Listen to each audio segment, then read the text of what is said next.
Tell us more about balance of powers.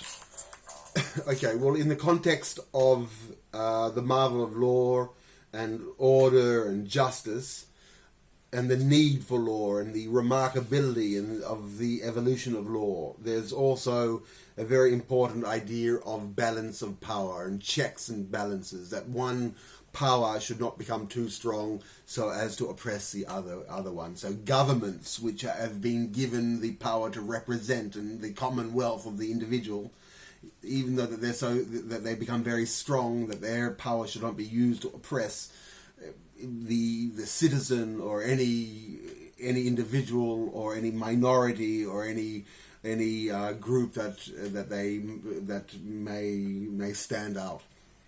So that delicate balance of power has been the center of power struggles from time immemorial, and in the American ideal, you've got a balance of power between the judiciary, the legislative, and the executive, and also the rules that allow for the freedom to congregate, to come together, the freedom of expression, the freedom of the press, the freedom to bear arms, the freedom to the right to be happy, to pursue happiness. So all of these basic ideals, which are balances that the government, even though it is needs to, it is in operation to for the public welfare. Even in the pursuit of the public welfare, it cannot tread or oppress other people's rights. This is becoming more and more.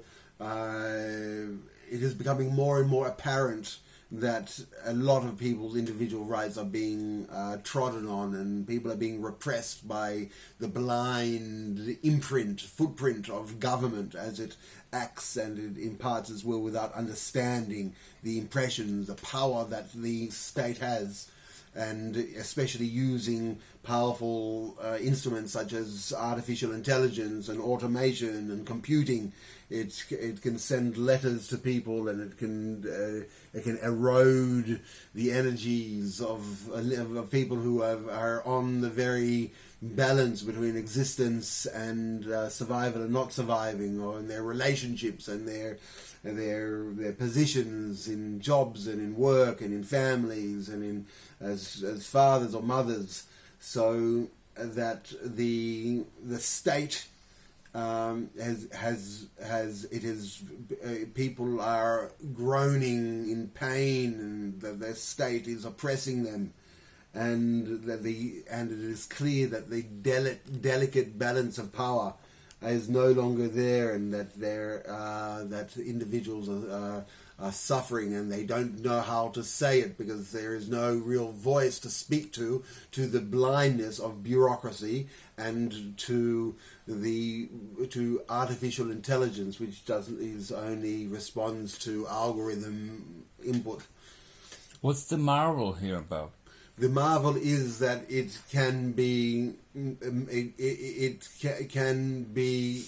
serve, and it can, as a golem, it can grind if it's used and applied against the individual, against citizenry. It will grind the citizen down to naught, and that's why when we talk about the delicate balance of power, there needs to be some major adjustments in the power of government, and exactly what those are will be critical to our future. I believe that some of them, and this requires another session solely for this, but I believe that some of them in this delicate balance of power is that the government cannot to separate artificial intelligence from its use against or towards the citizen.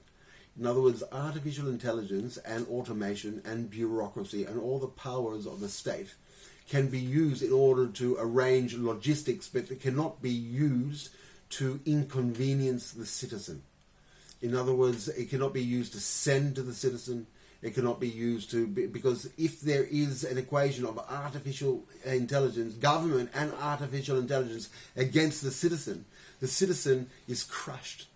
Even if it's a matter of traffic fines, if the machine is sending and so efficiently, the citizen has no chance in the world.